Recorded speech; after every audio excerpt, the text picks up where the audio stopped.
Shalom, Shalom, and welcome. This is Yahusha's time. It is an end time series, a series addressed to those who seek to do the will of the Almighty Father Yahuah, the Almighty Creator, who was manifest in the flesh in the person of Yahusha Messiah, and the man Yahusha Messiah, who sacrificed the earthen vessel that he created and allowed it to be resurrected and transformed. The Almighty Father Yahuah, who came to us and walked physically in the person of Yahusha Messiah, who sent a set-apart spirit in the name of Yahusha Messiah. Yahusha's time.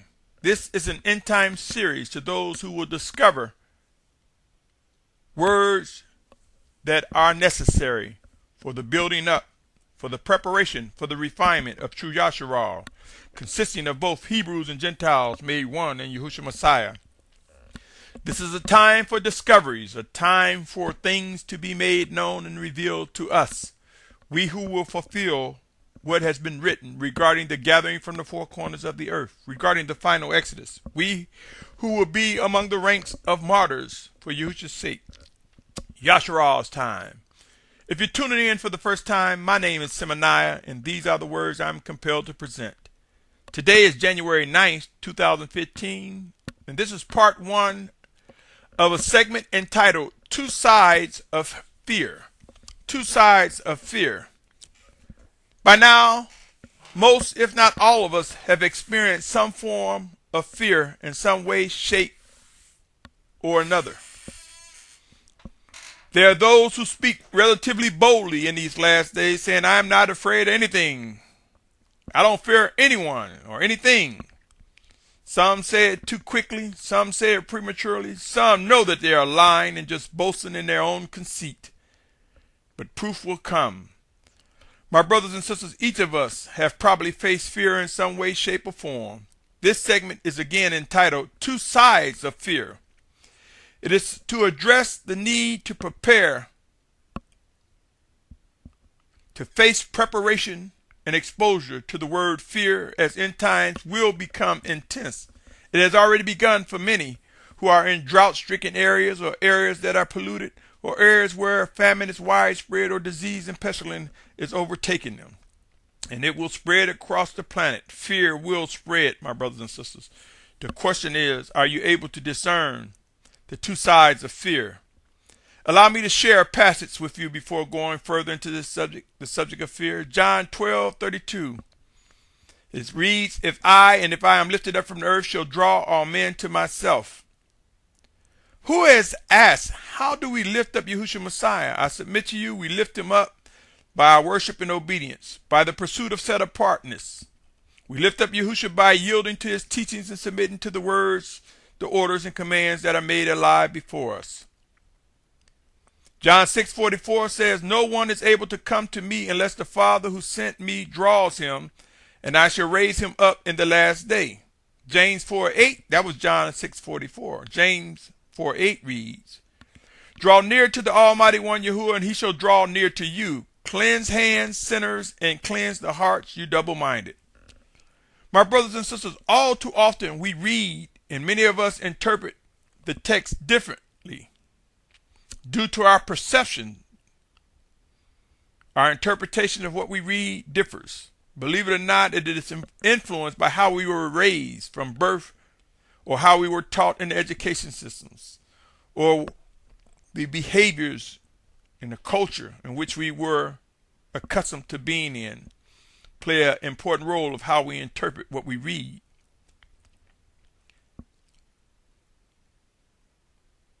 Our goals, our desired endpoints, and objectives, the methods for reaching the desired endpoints, will differ in many ways based on how we interpret a thing. There are those who may pay attention to details, while others will forego paying attention to details and rush through the process.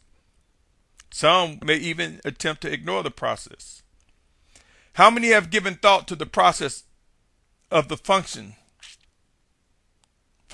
that we go through, mind, body, and soul? Believe it or not, many details must work in unison in order to produce the actions necessary for the desired or pursued outcome. With this said, I submit to you, there are methods in which the Most High Father will draw us to him.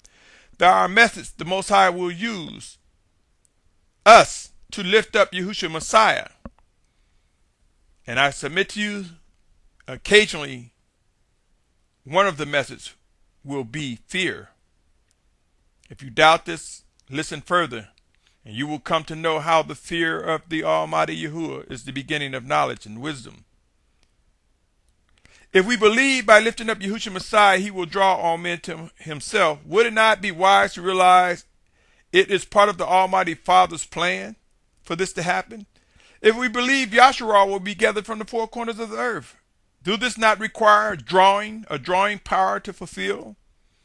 It would be wise to accept that prophecies speak of a final exodus, a gathering of Yahshua from the four corners of the earth with a specific place, a specific gathering point in mind. I submit to you, given the end goal, so to speak, the end goal before the physical return of Yahushua Messiah, before we witness his return, the children of obedience will be gathered, and there will be times that there will be movement, there will be action as a result of fear. Anyone can agree with these words must and will come to know fully that there will be different methods to cause one to rise up and move. In other words, if you agree that there's going to be movement, that there must be actions, that there must be migration in order to be gathered from the four corners of the earth, then it should not be difficult to realize that there will be different methods that will cause us to move. We are a stiff-necked and stubborn people. So sometimes it requires being humbled, and sometimes in being humbled, we face fear, the fear of the Almighty Yahuah. We learn to act. Some will move out of swift obedience, but there will be others out of fear that will begin to scramble and proceed in a direction that is necessary to fulfill what has been prophesied. The end goal is to reach a promised land where we will await the return, the physical return of Yahushua Messiah for many of us. Now let's explore the methods that will be possibly used. Before I get into more details, allow me to present the following. Who is aware of Genesis 35:5? Genesis 35:5 reads, "And they departed, and the fear of the Almighty One Yahuah was upon the cities that were all around them, and they did not pursue the sons of Yaakov." Here we see the fear of the Almighty One Yahuah upon the cities, and they did not pursue the sons of Yaakov. Was this a fear that was in the favor of the children of the Most High? Indeed. Here we see the fear of the Almighty One calls their enemies to pause, to be still, and not pursue the sons of his children. Exodus 23:27 says, "I shall send my fear before you and cause confusion among all the people to whom you come, and make all your enemies turn their backs to you." In this passage that I just read, we see the fear. We see where fear is used to cause confusion to the enemies of the children of the Most High. In Deuteronomy 11:25, it reads, "No man shall stand against you. Yahuwah the Almighty One shall put the dread of you and the fear of you upon all the land where you tread, as he has spoken to you." My brothers and sisters, I ask you, something that occurred in times past, is it possible that we will see something similar happen again during our lifetime? Don't forget, keep in mind that the Almighty Father Yahuah does not change. Are you aware of Malachi 3:6, which read, "For I am Yahuwah, I shall not change, and you, O sons of Yaakov, shall not come to an end"? If you can receive this, consider the following. Given what have occurred regarding the treatment of Yahshua through over the centuries, I'm referencing how Yahshua, how the innocent blood of Yahshua has been shed. I'm referencing the killing of the innocent and the rejecting of the obedience of the Almighty Father. Individuals who walked in subjection to the living orders of the Almighty Father, who were mistreated and killed and slaughtered for set apart sake. Are you aware that the Most High will indeed avenge his children? The death of his set apart people? Consider these words, my brothers and sisters. Romans 12:19 say, "Beloved, do not revenge yourself, but give place to wrath, for it has been written, vengeance is mine, I shall repay, says Yahuwah." And John 3, that was Romans 12:19. John 3:36 said, "He who believes in the Son possesses everlasting life, but he who does not obey the Son shall not see life, but the wrath of the Almighty One Yahuwah remains on him." I submit, vengeance and wrath are severe. Could we not witness the vengeance that the Almighty Father will exact on his children that were innocently killed? That his wrath, could this not bring about where people will dread us, fear us, as the Almighty Father raise up and fulfill all that he said, all that he's promised, including taking vengeance for those who killed the innocent? Let me repeat Deuteronomy 11:25. "No man shall stand against you. Yahuwah, your Almighty One, the Almighty One, shall put the dread of you and the fear of you upon all the land where you tread, as he has spoken." Who is able to discern? This will come to be as we are gathered from the four corners of the earth. For no one can stop. No one will be able to prevent us from being gathered from the four corners of the earth. I submit to you, my brothers and sisters, that Deuteronomy 11:25 will prove that the Almighty Father will put a dread of fear of us before the world. And the world will be glad to see us drawn together and moved out of the way so that the wicked one can rise up. Until they realize that the wicked one and the one world government, the one world order, will not be able to overcome.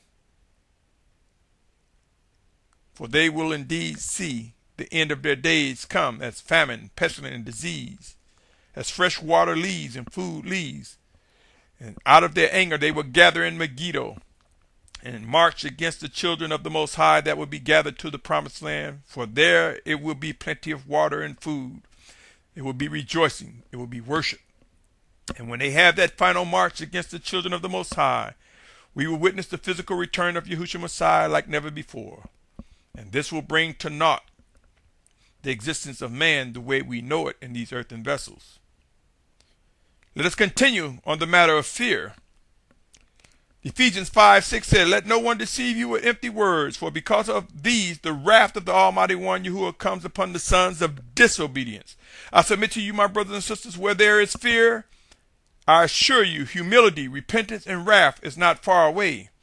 End times are here, and they will prove to be a time of transformation, times of refinement to those who will, yes, will, not might, not maybe, but will fulfill the prophecies of our final exodus, being gathered from the four corners of the earth.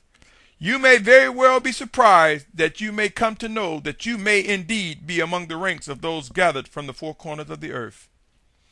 Back to the subject of fear, Numbers 16:34. "And all Yasharal who were round about them fled at their cry, for they said, lest the earth swallow us up." This was an instance where the people feared the Almighty Father when they saw him prove who his chosen leaders were in Moshe or Musha and Aharon. Exodus 14:31, "And Yasharal saw the great work of which Yahuwah had done in Mitzrayim, and the people feared Yahuwah and believed Yahuwah and his servant Moshe," or Moshe, Moses. My brothers and sisters, soon and very soon, we will come to understand the realities that fear, sometimes there's a side of fear that is very important, that is a component that is used to bring us closer together in Yahushua Messiah, to bring us into the obedience of the Almighty Father. We will come to accept the teachings from his set-apart spirit in Yahushua's name and know that there are indeed two sides to fear. There is a side that represents an action ordered by the Almighty Father Yahuah, which also instructs us to fear him, the Almighty One, in order that we may grow closer to him. And there's the other side to fear that is just the opposite, which represents the fear of what man can do to us. Pray and watch and seek to discern the difference before rejecting the presence of fear among you. Let me pause here, my brothers and sisters, and ask that you stay tuned for part 2. Part 2 of this segment entitled Two Sides to Fear. Stay tuned as we continue, my brothers and sisters. Shalom. Shalom. Shalom.